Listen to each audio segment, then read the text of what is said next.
Welcome to A Celtic State of Mind. I'm Paul John Dykes, and today I'm delighted to be joined by Laura Bradburn and Jim Orr for yet another instalment of the Daily Bulletin. Welcome back to the show, Laura and Jim. Hello, good to be here. Yeah, always plenty to discuss because, of course, you haven't been here since Friday last week, and in the world of Celtic, 1 week is a long time, isn't it? There's lots to discuss. Let's get kick-started with the fact that we are in the middle of the January transfer window. So we'll talk a wee bit about that straight away. There was a lot of kind of gossip and rumour around Shane Duffy. It looked as though maybe people were putting two and two together, thinking that Chris Hughton wanted him down to Nottingham Forest.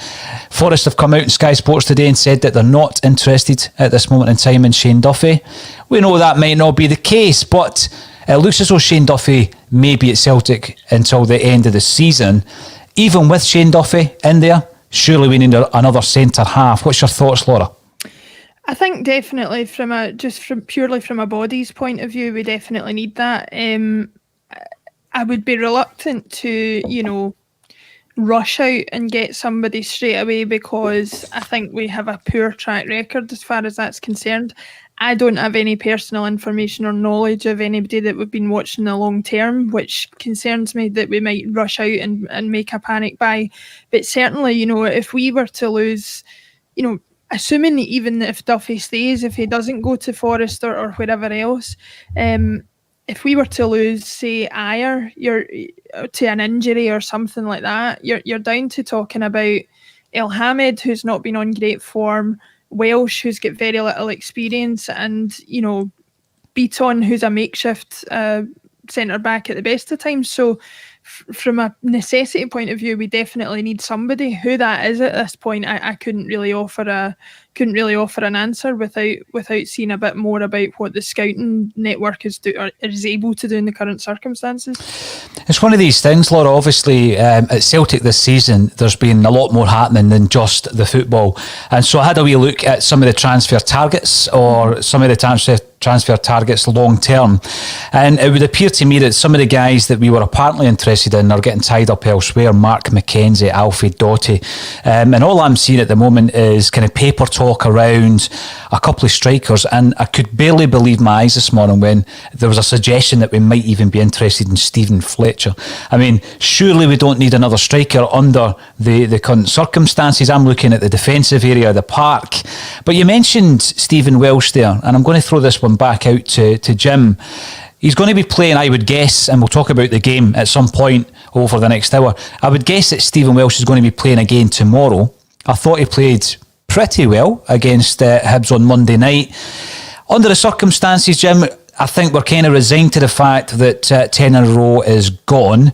Do we stick with the young guy and give him half a season in the team? Absolutely. You said a second ago, Paul, there that we've been linked with this player, with that player, that we're interested in this player, that player. Who is interested in those players? Is that Neil Lennon? Is that Peter Law? Who is interested in their players? And does it matter at the end of the day? Because it only matters if those two guys are going to be here at the end of the season. And if that's the case, we're in big trouble. So I'm finding it really difficult to get enthusiastic about the football. And I listened to you and Kevin last Monday night before the Hibs game. I think Kevin said, well, you know what, I'm just going to try and enjoy the match, a few young guys playing. And I thought to myself, yeah, I'm going to do that as well then. I'm going to watch the match and try and enjoy it. See, after 5 minutes, it was death by 1,000 cuts. I think, how have we got here? How have we got here? And I think it's really difficult to get enthusiastic about the football side of things until we sort the other stuff. The other stuff has to be sorted. Young Welsh, I thought, played really well. I thought the team did okay. But that's where we are just now. Where we are just now is that I actually owe someone an apology from Twitter last week because you asked Laura and I, how do you think we would do over the month of January? And I said, I don't think we'll lose any points. And somebody tweeted that I was very disrespectful. I was shockingly disrespectful to Livingston because they're on a great run, etc., etc. And I responded to that with saying, well, given the size of the clubs, given the resources there, you would expect Celtic to win against Livingston. But as you said, a week's a long time in football. I don't expect us to win tomorrow. I think it'll be really tough. We might, if we're lucky, we might get a draw. We might just sneak it 1-0 or 2-1. This is where we are just now. And we have to change. We have to change as soon as possible. Because I'm just getting scunnered. That's That's the word. And last week I said I thought we were in limbo, and this week we're in a much, much worse place in limbo, whatever that's called. Cumbernauld, as the pound shop clock would say, So I don't know. I was a bit scared. Well, when we're looking at some of the situations that were faced this season, and Livingston now, they're on good form, but at no point in the past would I ever expect Celtic fans to be going into a game like tomorrow against Livingston at home with any kind of trepidation. And it's not a lack of respect. I would expect kind of Celtic to be able to overcome that challenge. They are in great form, but we're going into it 13 players down. Due to the latest coronavirus issues, we've also got the long-term injury, of course, of Jamesy Forrest. So I'm the same as yourself. I'm going into that tomorrow, Jim, and I'm thinking, well, the guys that started the game, I still believe every one of them deserve to start again. I don't think it would be wise to make loads of changes to that side. I know some people were kind of suggesting that Luke O'Connell deserved a shot, as if it's something that gets passed around a Celtic jersey, And I look at that. But that's where we are. That's where we are. We're talking about those types of players to come in. I think we're going into the game tomorrow. We have nobody up front, and we have a defence that loses goals all the time. So why would you be confident? Where's the evidence to say we should be confident about that? It's just shocking where we are. Yeah, it is, and invariably, no matter how much you try and focus on the football, invariably, Jim, if I ask you a question, it's depending on who's in charge of the football coaching managerial side of things and who is going to be making executive decisions. So it leads you into that area. And obviously, although there has been an apology made on Wednesday, and Colin spoke yesterday with JP about that, and it's 2 days ago, I've not had your view on it. I've not had Laura's view on that. So it is a subject that we're going to be covering as well, because that, it's a big picture that we're now looking at, Jim. People are looking at odds for a new Celtic manager. I was looking at some of the odds this morning, the names, familiar names actually, that we see time and time again. Martin O'Neill is still being quoted, Jack Ross, Roy Keane, Eddie Howe's in there. Of the four, you look at that, I think Eddie Howe has been a fairly popular name over the last few weeks. We're talking about a new manager. We still have Neil Lennon in place. There was rumours kind of rife on social media last night that Neil Lennon, there might have been an announcement today. I'm pretty sure it was just, rumours and gossip. There was what I now believe to be a false tweet doing the rounds from purporting to be from Stephen McGowan, a well-known journalist who's come out and said it wasn't him that said it. Something to the effect that, there's been an about turn by Dermot Desmond and Lennon's out in his ear and Eddie Howe's ready to come in. That, just to anybody out there that might have seen that, my understanding is that has since been debunked by the man himself. That wasn't a genuine story and hasn't been a decision that's been made to anybody's knowledge yet. Well, that leads us on to that subject, Laura, because we're all guessing, we're clutching at straws. People are taking in by fake parody accounts or even screenshots, etc. Now, yesterday, whether people agree or disagree, I spoke to Sky Sports about the situation. To be honest with you, I can't remember exactly the footage that was used, but that conversation took a lot longer than what you see on the screen. Of course, it's edited down. But one thing I did say was that Celtic fans want more answers because we don't yet know what the results of this review are. And we need to know, an update on that because we're all kind of guessing. A few weeks ago, we said, is that the update? This story that was, running a tabloid newspaper. Then people start going on to JP Taylor's page on Twitter and asking JP. And, he's limited to what he can say as well. So we're all in the kind of dark. And I did raise that. The other thing, again, I would have questioned why Julien was on the trip. These kind of things, I'm not sure if it was used or not. So I'm going to come back to you, Jim. In relation to the situation we find ourselves in, are we any further forward in terms of getting an answer? What is Celtic's state of play in terms of the management at the moment? Lawrence has even suggested that Neil Lennon will be here beyond this summer. What's your take on that situation as we are? That wouldn't surprise me. I think if you saw the interview with the chief executive the other day, it was shocking. It was completely a lack of self-awareness. An in-house interview, questions were known ahead of the game. He was known what the answers were going to be. the thing that most people picked up is he talked about our club has been affected more than anyone else. Just kind of, and that's just wound everyone else up. So that's the kind of nonsense that's coming out of that man's mouth. And he talked about looking at the outcome, it was a mistake. So if the outcome was different, you wouldn't get an apology. No. It was the outcome. It wasn't what they did. And at no point did they say, you know what, we were idiots here. We were complete and utter fools here. Because he's never going to say that. And I've said that before to yourself, Paul, but you obviously would love to have the man on. And that's, he won't come on. If he does come on, that's the kind of nonsense you'll get. Complete and utter lack of self-awareness. Because, you know, that was one of the Celtic blogs I was looking at yesterday, which I think is really quite a good blog. They've got a lack of self-awareness as well. They come out with something like, oh, well, it was easy to know on the 14th of January we shouldn't have done this. A 10-year-old kid could have told you back in November we shouldn't have done this. You know, anyone who works in a working environment would know something called a risk assessment. And if you don't know what risk assessment is if you're going to do something that's a bit different, because usually works and organisations do the same thing all the time, but sometimes they do something different. A new client or buying something from a new supplier or taking kids on a trip or something like that. And they do a risk assessment. Very, very basic thing. Let's look at the risks that might happen if things go wrong. And can we handle those risks? And if we can't handle those risks, can we do something to reduce those risks or mitigate those risks? So somebody looked at that and said, you know what, if we have a player having to self-isolate, can we cope with that risk? And somebody said, yes, we can cope with that. What if it's 10 players? Oh yeah, we can cope with that. What about the damage, the reputational damage? Oh yeah, we can cope with that. So somebody's made that decision. One would assume that's the chief executive. And I said last week, and what we were talking about last week was some photographs. We spoke about some photographs, and I said they shouldn't have went, and whoever decided that it should go should be sacked. I said that last Friday, before 13 players were having to isolate. And you know what? I think he's a very lucky man, because I think he's been let off lightly. Because this season has been, as I said earlier, death by 1,000 cuts. Every week, no, bad stuff, bad stuff, bad stuff, bad stuff. And we're all scunnered and we all think the league is lost. But what about this for an idea? What about this?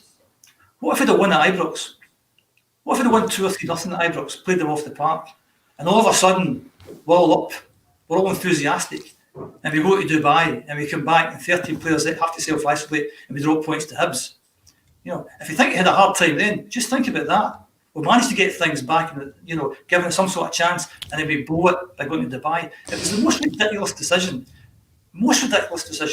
I think to pick up on what Jim's saying as well is I've seen a lot of criticism of the Peter Lawwell apology for multiple reasons. Like you said, the comment about it affecting other clubs or affecting us more than other clubs is nonsense, because there are clubs who will not survive this pandemic. We will survive this pandemic. So by default, whether you want to talk about case numbers or whatever, we can't claim that it's affected us more than any other club.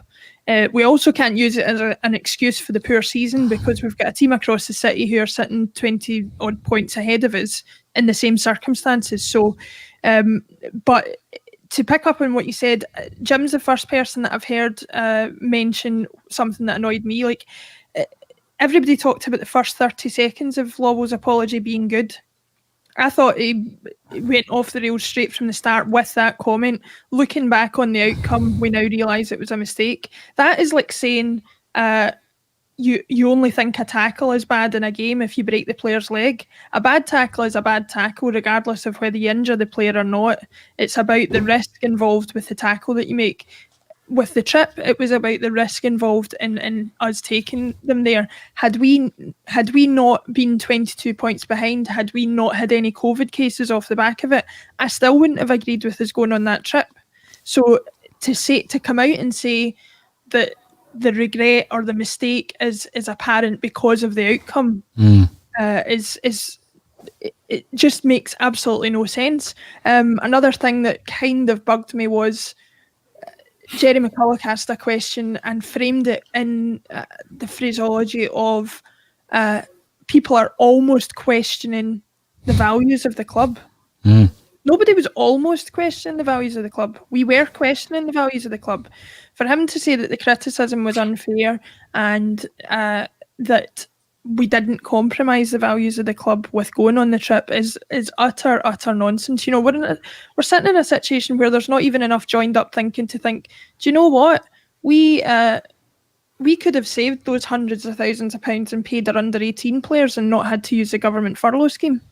You know what I mean? There's a domino effect that results from a situation like this that goes far beyond just whether we are affected on the pitch.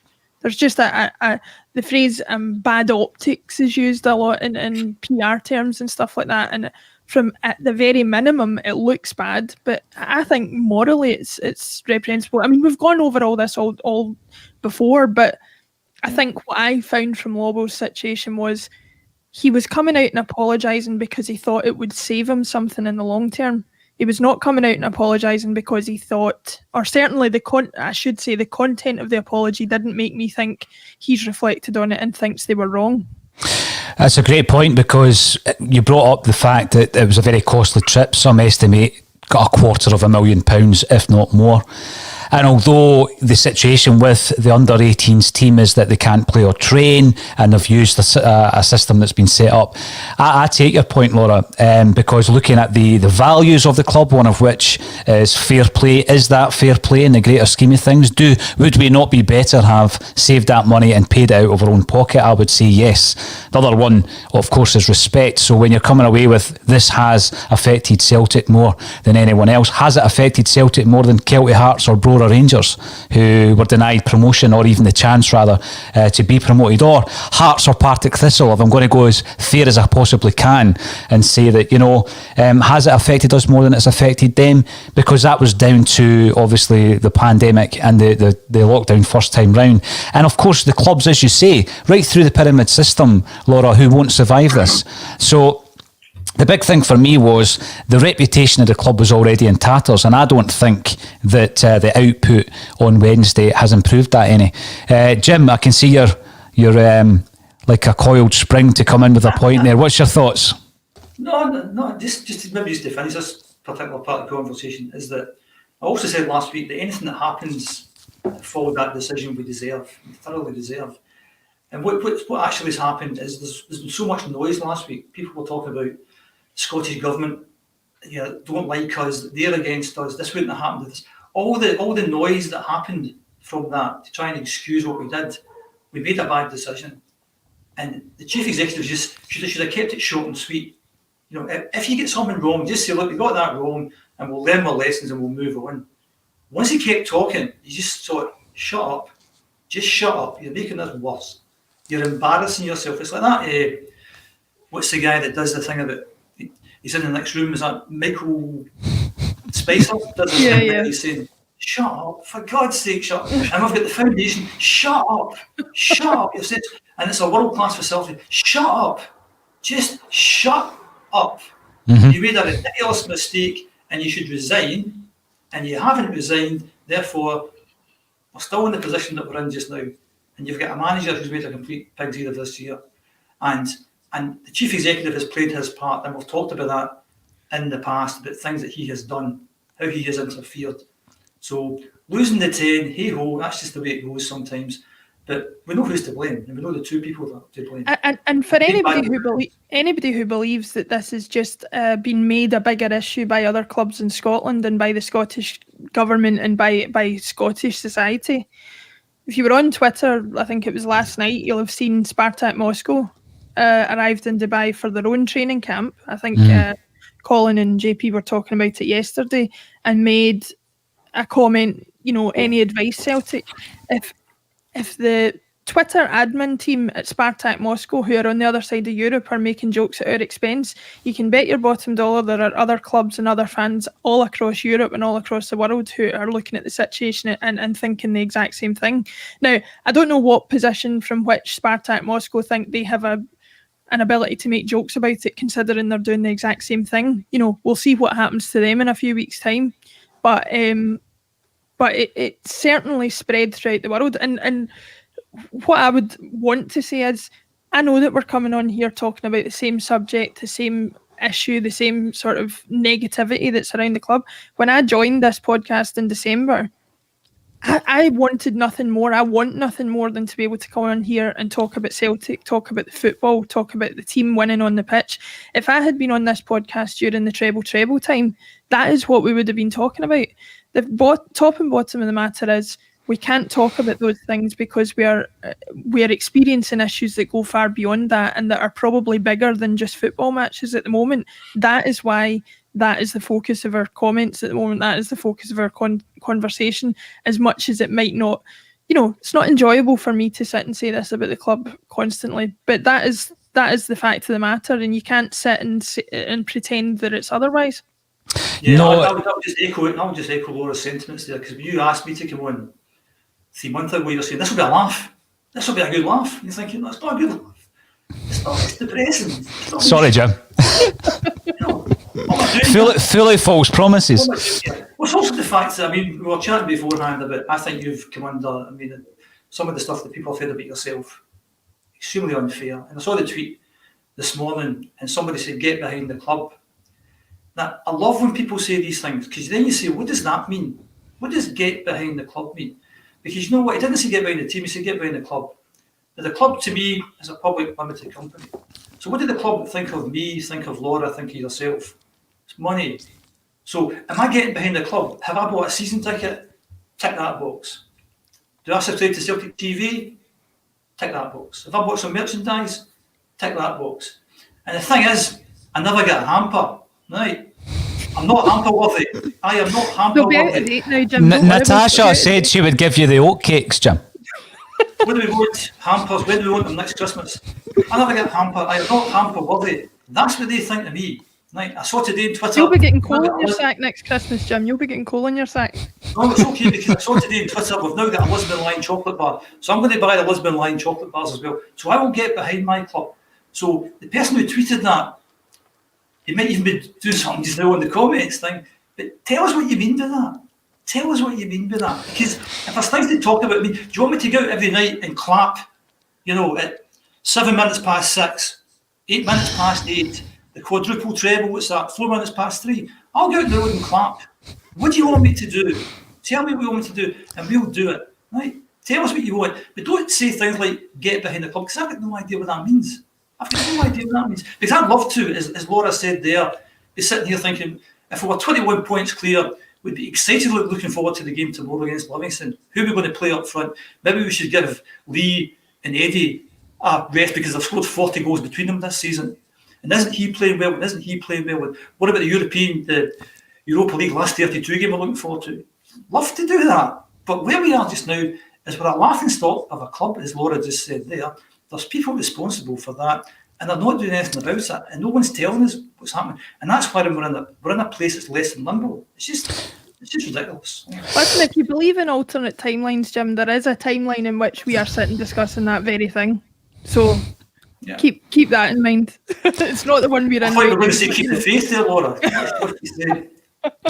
Well, to take your point on there, Jim, yes, and I was saying this to Laura before we came on, because a Celtic State of Mind was set up some time ago, 3.5 years ago. We have discussed a lot of the great times over the last 3.5 years. Of course we have. But another point I would make is we haven't been blindly going along thinking everything was a garden of roses, because when you look at some of the things Kevin Graham has said and was criticised for saying, round about the more successful times during that 3.5 years, what he was saying was right back then, but it's difficult for people to realise, Jim, when things are going well, that you want to raise the recruitment issue, or why did Brendan Rodgers leave, or we shouldn't appoint Neil Lennon. These are all things that Kevin Graham has spoken about, and we have discussed Resolution 12. We have discussed these issues that are very important to a great number of people during successful times. We're now at a point where I'm not going to say we're not going through successful times. This is a moment in time, and what will happen from this point is that Celtic will rebuild. So we're going to be here every single step of that way. But in terms of the criticism, Jim, I expect it. And as I said to Laura before, I don't quote tweets so that people can pile in. What I hope to do is to identify that to a lot of the times the people who are giving me flack is that their way of thinking can sometimes be the minority view, and I've had my views changed by speaking to the guests on here, by looking at some of the comments coming through, and that is healthy debate, because people can actually influence the way that you think about a situation. So and to jump on Jim's point as well, is when people say back the club, what do they mean? For me, being a Celtic supporter is not about praising every single decision that's made, regardless of what the decision is. To me, the core of being a Celtic supporter is wanting Celtic to win, wanting the best for the club, wanting the club to progress and get better. If that means saying when they do something wrong so that they maybe change their minds and do something right, then to me that is being a supporter.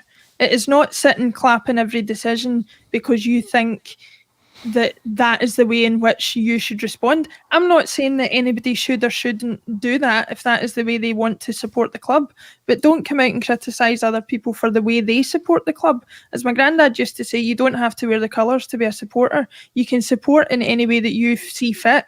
If you call yourself a Celtic supporter, you are a Celtic supporter, as long as you're not bringing disrepute on the club's name, which I don't think anybody is doing by stating that they don't agree with some of the actions that are being taken.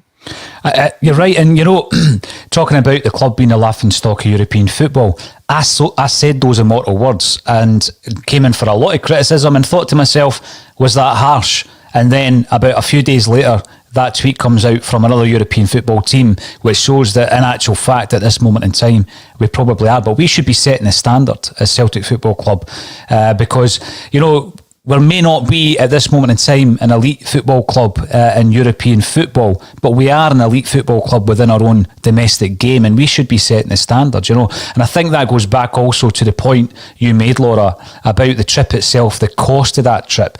Not even with the other story that broke around the furlough scheme to the under-18s, but just in the fan who spends £500-600 on a ticket, who buys Celtic TV, like Jim says, who buys the merch, who's really, really struggling at this moment in time, to see such a lavish use of their funds that they've invested in the club. I mean, how many season tickets is 300 grand?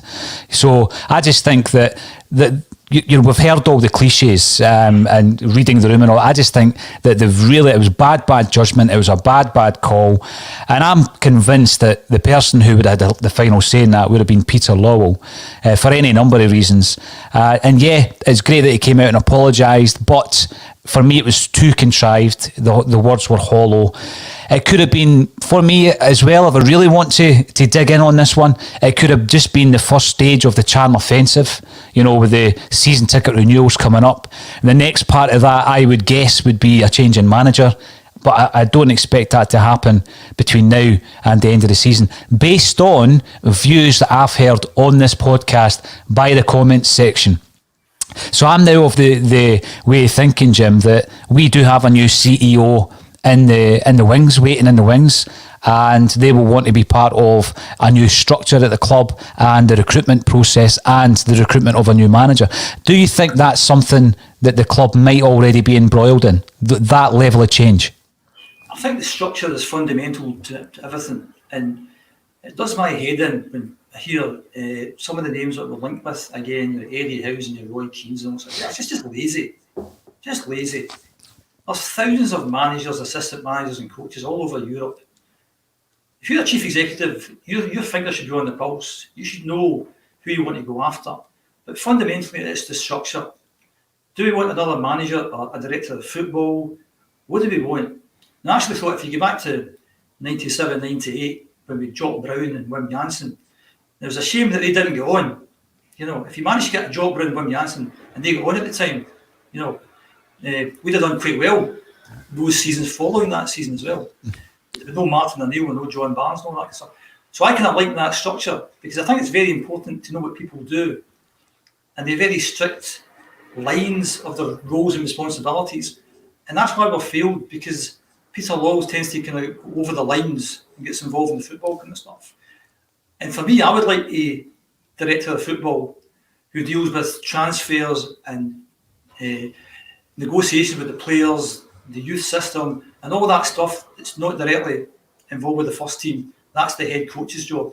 You want two guys that get on, two guys that have done it before. Go to Holland or Sweden or Germany, wherever.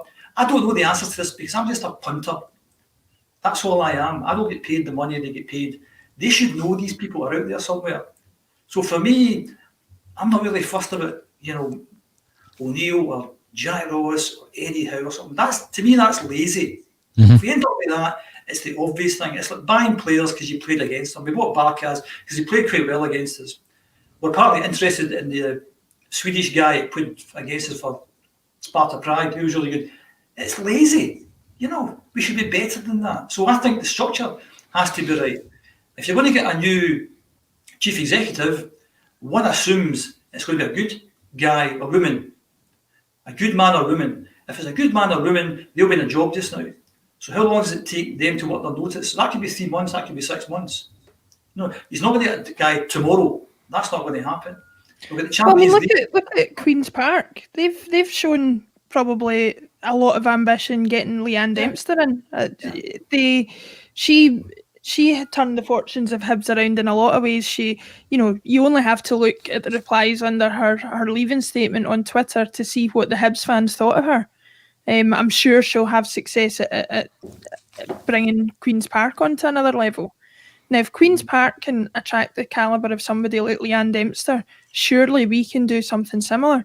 And as far as structure is concerned, I have friends and family members who live over in Holland and who are big Ajax fans. I've been to a couple of games. I've read books about the club.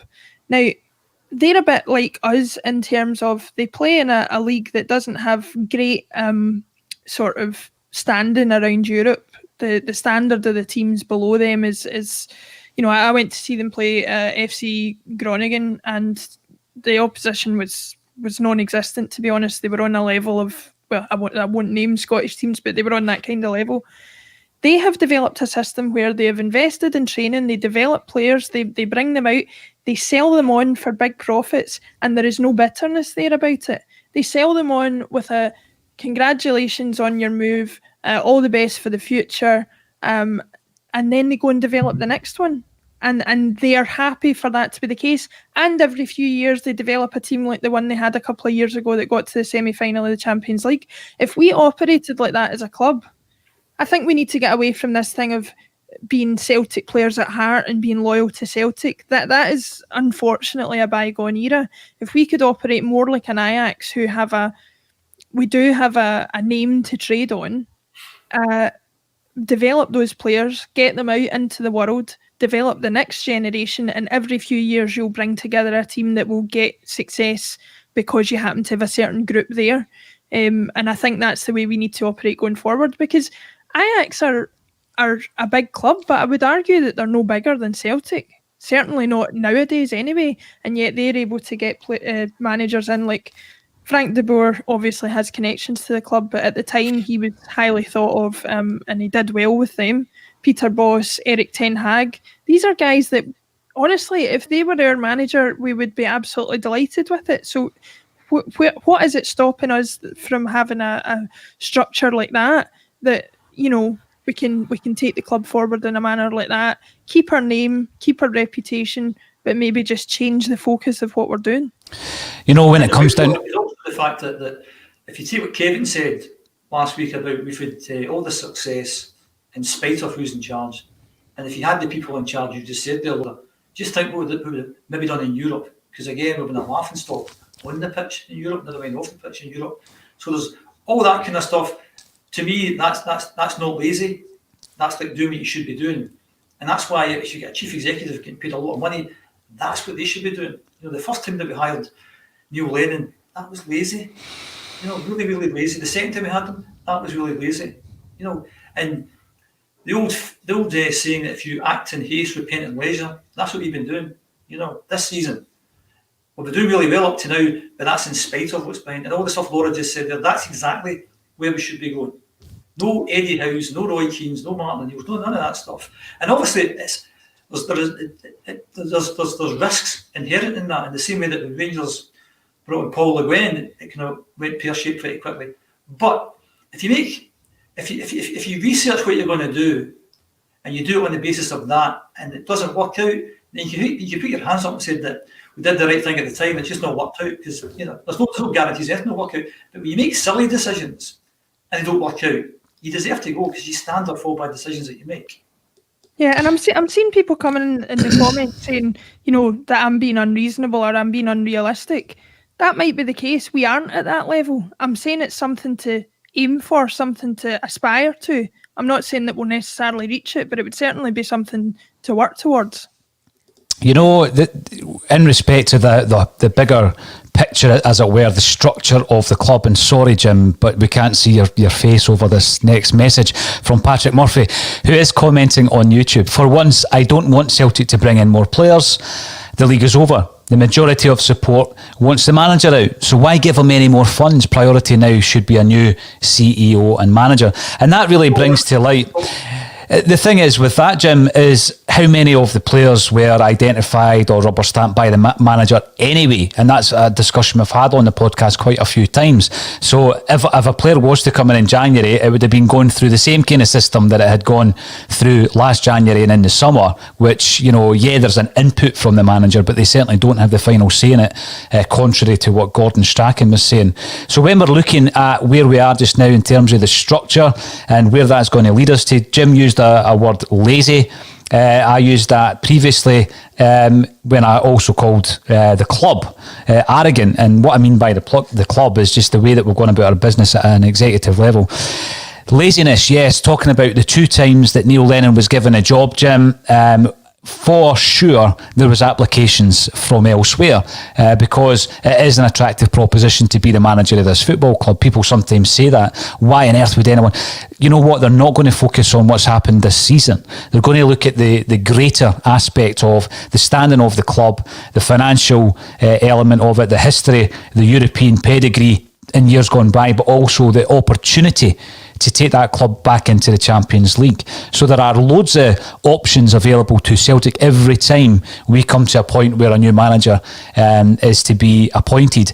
Now, I know some of the names that applied for the manager's job first time round, but this thing, and I've said it to you before, Jim, everybody just took it as read that, Peter Lowell didn't look at those applications and they're sitting in a drawer somewhere at Celtic Park, and Neil Lennon was given that job in the shower. And I just think there was an aloofness to both of those comments. There was an aloofness whereby at that level, because let's not be revisionist here, Peter Lowell is fantastic when it comes to finances at Celtic Football Club. What I'm questioning is all the other parts in terms of the football operation that we've got wrong. And a big part of that is the recruitment, which Peter Lawwell has had a big involvement in. So I'm not sitting here saying we're a terribly run club. People keep saying, be careful what you wish for. Absolutely. I would love a scenario where Peter Lawwell just stuck to that side of things, the accountancy, the finance. That would be great. And then you bring in, like Jim suggested before, someone who is a buffer between the football operation and the executive operation. And that would be a director of football. We don't have that. We certainly don't have that. So I do feel that there was an aloofness to that. There's then been a suggestion that Celtic are going to appoint a Hollywood manager. I don't want that either. That's not what we need. It's not about profile and box office. It's about being part of a structure that's going to work going forward. And that takes in not just the recruitment, it also takes in the succession planning, which means you've got to focus on the youth. Now, we've seen that this season. At what point have we focused on a clutch of 6, 7, 8 youth players and given them enough game time throughout a season when we've got players like Callum McGregor playing over 60 games, Scott Brown at his age playing 50, 60 games? At what stage did we start bleeding these youngsters in so that when we came up against Rangers this season in October and we were without a centre-half, we could have called on Stephen Welsh, who had 20 or 30 games under his belt rather than just the one. That's poor succession planning. So the director of football would have all of that. That would be part of their job remit. And I think in order to do that, we either replace the CEO or the CEO's position is changed. My biggest fear is that won't happen due to the person who's in that position just now, Laura, and that person is Peter Lawwell, and there's an element of control in everything that is done by Peter Lawwell. So do you think it's going to happen, or is he going to be replaced? I think that I listened to Amy on the podcast the other day, and she said, why would anybody want the Celtic manager's job? Why would anybody want to come to the club? I think the only reason they wouldn't want to come to the club is potentially because they might see a situation where Lowell has too much input or too much control over what they do. That's the only reason we couldn't attract a top manager. Because as far as the club's concerned, I think we have a reputation that speaks for itself. We have an opportunity for them to get regular European football and to build a legacy with the club. So my preferred option would be, same as most people have said, I would like to see Lennon replaced. I still believe, same as Colin Watt has said, I think Eddie Howe is an appropriate sort of level of manager to go for. Would he come in if Lowell operated in the same way that he does? I don't think so, but I don't think you're going to get a particularly good manager if that continues to be the case. A good point coming in from Connell Mallon. Difference with Ajax, which is the example you made, Laura. I thought it was a good example. In Holland, produces brilliant young players. So the Netherlands produces brilliant young players and always has. Scotland doesn't as much. But again, through a Celtic State of Mind, but some of the other podcasts and shows that we do on the State of Mind programme, I've had the pleasure of speaking to a lot of kind of youth football coaches around about Scotland, and to a man, we haven't had any females on yet, although I have asked quite a few on, so hopefully that will happen. To a man, they have said that we are producing the talent. We do have players. I would totally agree with that, because I was involved in kids football for the best part of 20 years, and we've got loads of good kids, but we've got a shambles of an organisation called the SFA. That's your issue. We've got good kids. Why wouldn't we have as good kids as other countries? Talk to anyone. Just about to say that. Talk to anyone who's involved in kids football, and they'll tell you the kids are there, and they will give you 1,000,001 stories about organisations like the SFA, and these are the guys that are holding things back, and the structures, and where the kids go to next, and all that kind of stuff. There's your problem. We have to start with schools football, as far as I'm concerned, because you've got a captive audience in schools. Because football, like a lot of things these days, is quite expensive. And lots of kids, parents can't afford the money to take their kids to football training once a week or buy them kit or whatever.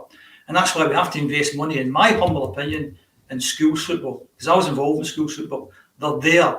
They're a captive audience. Don't charge them money. Let them play football. Invest in there. That's the future. Off a bit of a tangent here. But that's the future, because I could talk all day about this one.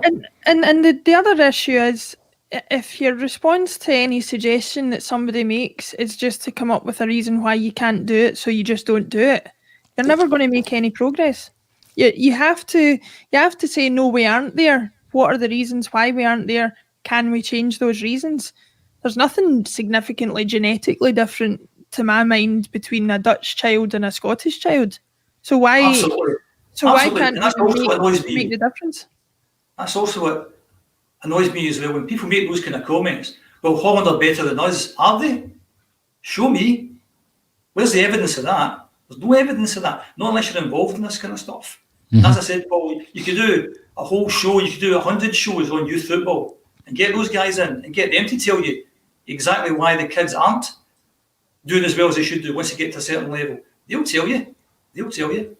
And I think, to pick up on Jim's point about school football, I know we're living in a different age and things like that, but I've read a few books, Paul John, you'll know, I've read a lot of books about Celtic history and about the Lisbon Lions, and your book on the Quality Street Gang. The competitive edge that was in these players was built through school football. They wanted to play the team that were just down the road, or the team that were in the other, that were across the city, or there was a system there. Competitive football was played. You were proud to represent your school, and you had something to play for. That could only be a good thing going forward if that was to be reintroduced in a meaningful way. Whether it can be in the current age, I don't know. But certainly looking back, it was a major factor in the success of Scottish teams in the 60s and 70s, from what I have read looking back. Oh yeah. There's no reason why it can't be done. No reason at all. It's lazy again. It's people not see the bigger picture. And the clubs are just as guilty. They take a lot of the good kids or the better kids away from school football. There's not a lot of school football there. But the kids are really talented, they don't even get to play school football. They're taken away by the clubs, and most of them don't make it. So they're taken away from their pals to go into a different grouping and maybe never do anything further than that. As I said, Paul, you could do a whole 100 shows on kids football, and you'd have loads of guys coming forward, loads of men and women coming forward to tell you all the stories that are going on with that. Because basically, and that's also the reason why Scotland haven't done as well. We've only just qualified for the first tournament in 22 years. Because kids weren't getting the chance to play football, and then when they did get the chance to play football, the teams are buying foreign players. And that's why Scotland is where we are just now. No, you're right. And it would take a long time to obviously implement the systems that are required and tear up the ones that aren't working as well, Jim. Just the Ajax comparison is a good one. Andrew Parker coming in to say that. I've got to bring this one up from wee Jimmy. Are Stuart Baxter and Gus Hiddink still around? Because there are names that are always come up when it comes to Celtic. I always remember in the kind of late 80s, early 90s, every time we were looking for a striker, the name Ray Stephen would appear in the newspaper. This is an ex-Dundee and Nice striker, and it was always Ray Stephen. He never ever played for Celtic. And it's just, again, going back to what Jim says, it's lazy, you know. But what I do like, and again, I'm going to say it, this is my view being influenced by the input of others within this podcast. It's not as though we come on, Laura, and say, this is my view and it's not going to change. We throw out opinions. We go away, we think about it, we reflect on it. Zinkovix 8754 would love Big King Ralph Rangnick to come in and floor sweep Desmond and Lowell. I would just like to pick up on Ralph Rangnick. If anybody's interested in learning a little bit more about him or reading up on what he's like, there's an excellent book out there called Dash Reboot by Raphael Honigstein. It's about the revolution in German football that followed the 5-1 defeat to England back in 2000. There's various figures that have a major part to play in that. Joachim Löw, the current national team manager, Jurgen Klinsmann has had a lot to do with it, both importing and exporting coaching styles from the US, where he's mostly based. But Ralph Rangnick has a major part to play in that as well. He was obviously majorly involved in the Red Bull franchise and them getting involved with teams all over Europe. And he would certainly have the kind of forward-thinking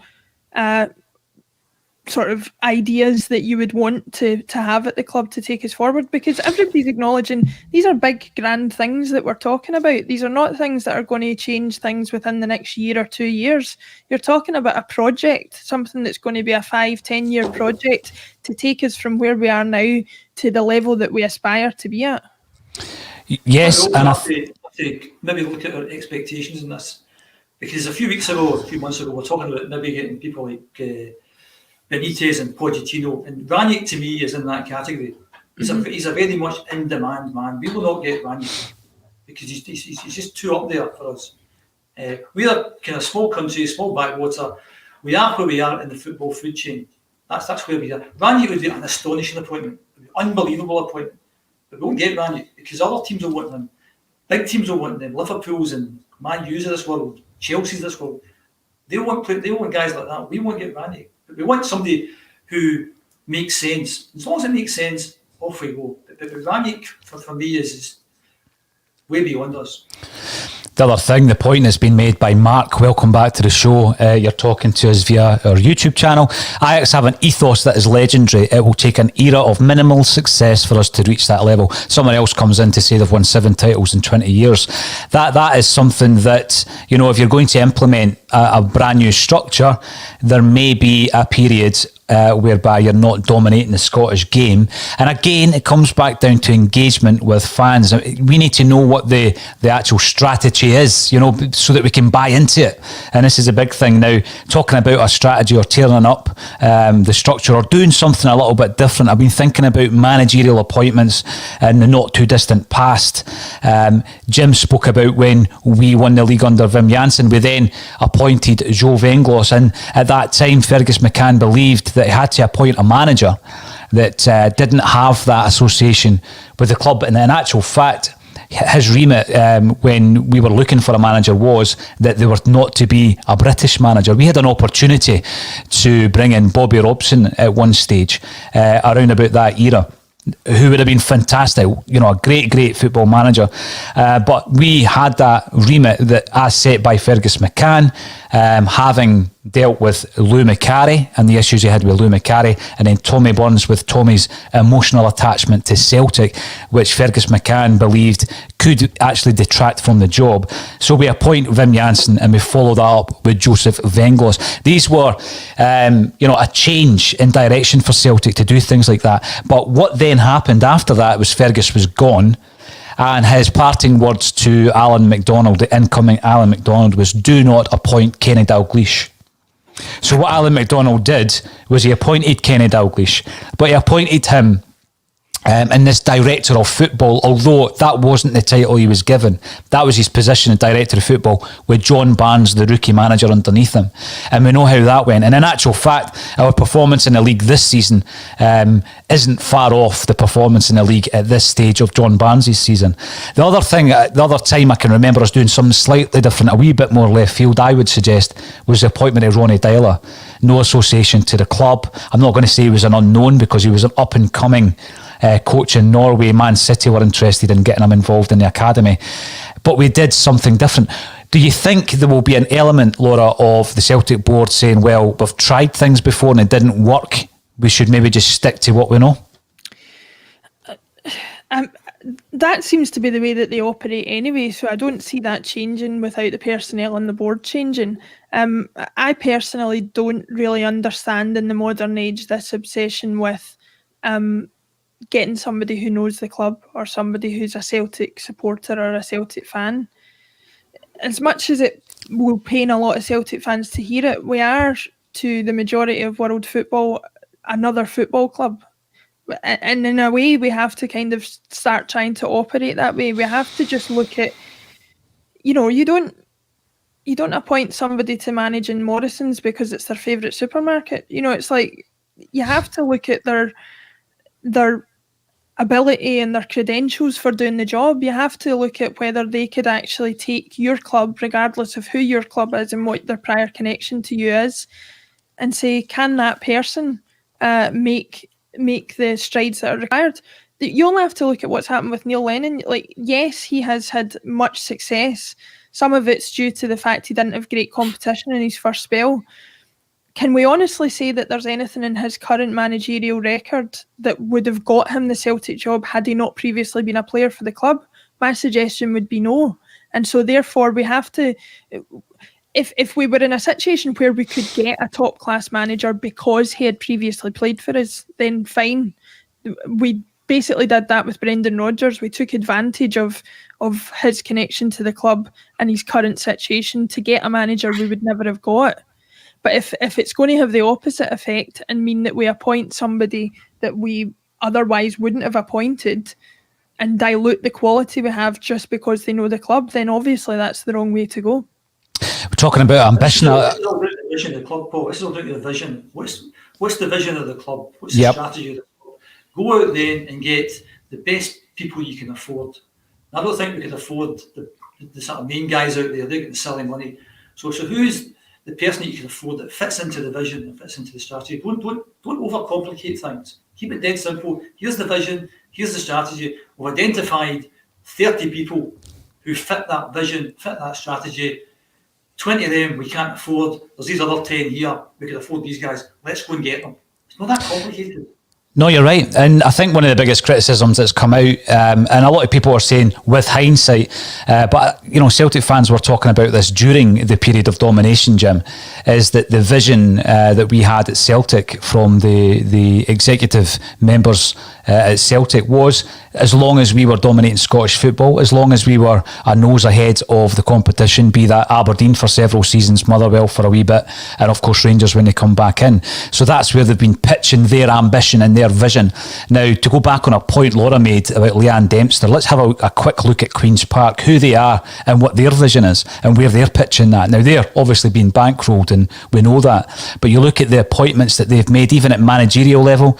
They were interested in Owen Coyle for the Queen's Park job. They got Ray McKinnon. They've just appointed a CEO who, by all accounts, done an excellent job at Hibernian. And you look at their vision? What is their vision? Well, they were an amateur club, they're now a professional club. Their vision isn't it to play in the bottom tier of Scottish football. So they're aiming, and they have a strategy and they have a plan in place. And you sometimes wonder, what was our plan? Was it just to be that, that nose ahead of the opposition domestically? Because it seems that way now when you're looking at that, but people were saying that during these times. Kevin Graham, who often was called the prophet of doom, was saying it when we were winning trebles. But fair play to Kevin for being honest in his assertion there, because in actual fact he's been right. So it's all about having that strategy in place. And I agree with you, Jim. Yeah, let's make sure that push the envelope as far as you possibly can in all departments to make that vision a reality. Can you see the current setup doing that? Do we need changes at CEO level? There's seen a lot of talk about that. A lot of it's coming here. That's the reason we're not appointing a new manager. A new CEO is incoming. If we don't appoint a new manager, we're going to bring in little or no players in this January transfer window. The ones we do bring in will probably be loan deals. Is that why there's this lack of action at the moment from Celtic?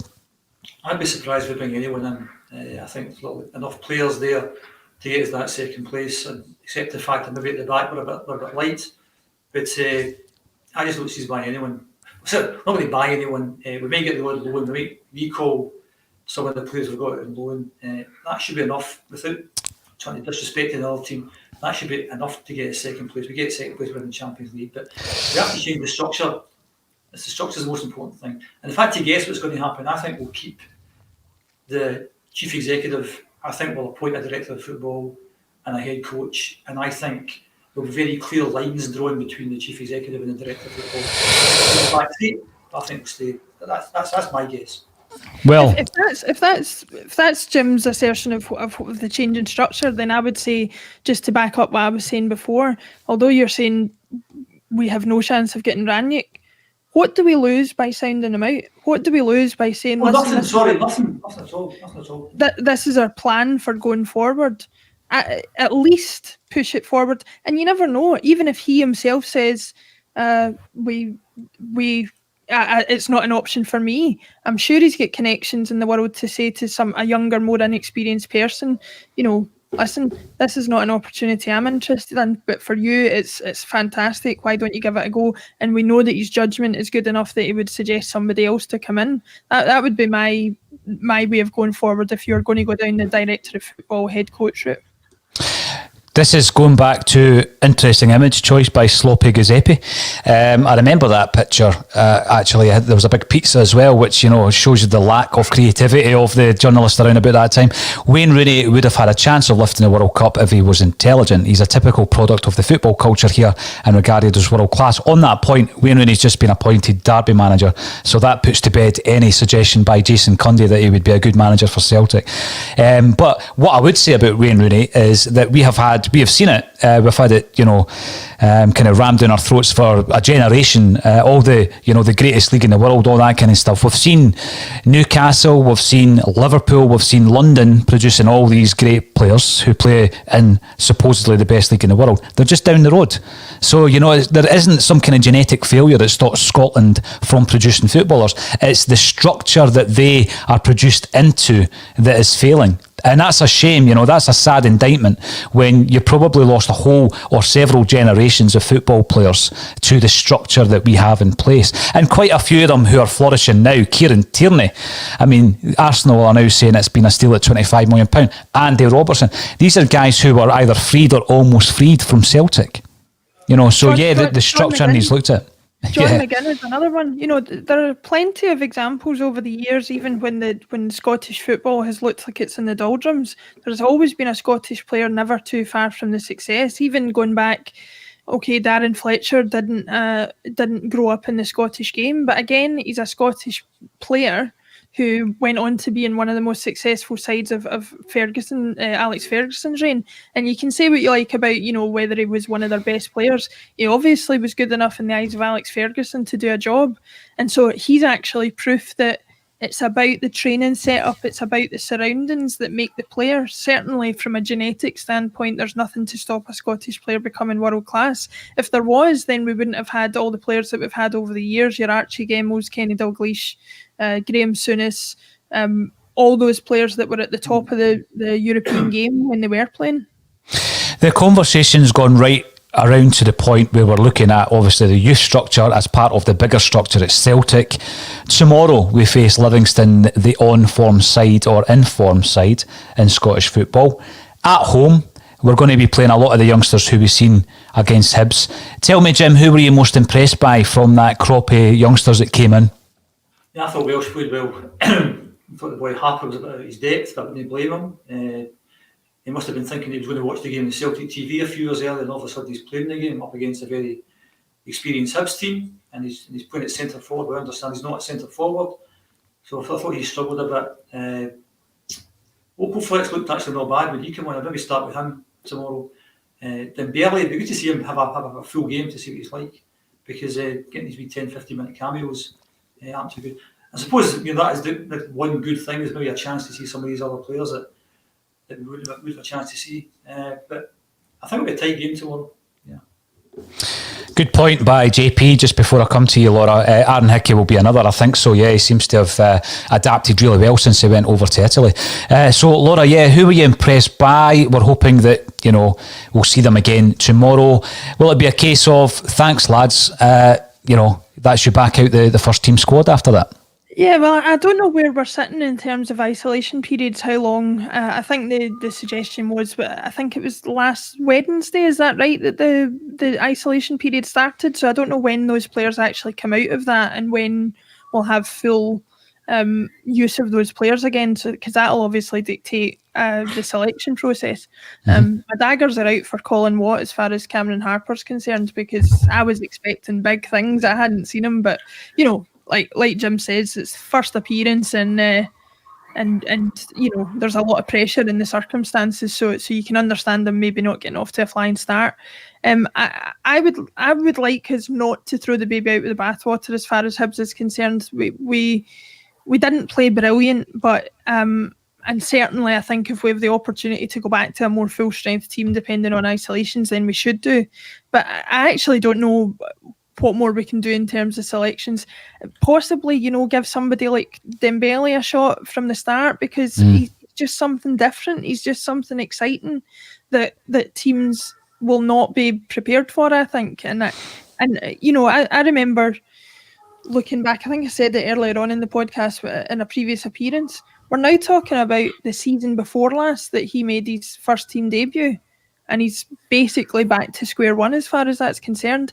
And I have not, in probably about 10, 15 years since I looked at a player and thought I had genuine excitement when he came on the ball. I would love to see Dembele given a shot tomorrow. Whether it will happen, I'm not sure. Yeah, the last point I would make, and it's something that we can maybe discuss tomorrow before the game, there was a leaked document talking about players' wages. Interestingly enough, it quoted Ryan Christie's weekly wage at $8,000, which was a figure I gave a few months back. If that figure is true, then there is issues with the payment structure, because that's why a player like Ryan Christie will want to leave. Not just that, we're paying £62,250 a week on 3 guys who are in on loan and not always playing. So yeah, there are big issues right through the structure of Celtic Football Club at the moment, and we'll continue to discuss them, and hopefully when we get some good football and performances on the park, we can discuss them as well. So we'll be back tomorrow. It's been an absolute pleasure reading through the comments and speaking to yourself and Jim, so thank you, Jim Orr and Laura Bradburn, for joining me on A Celtic State of Mind. Thank you.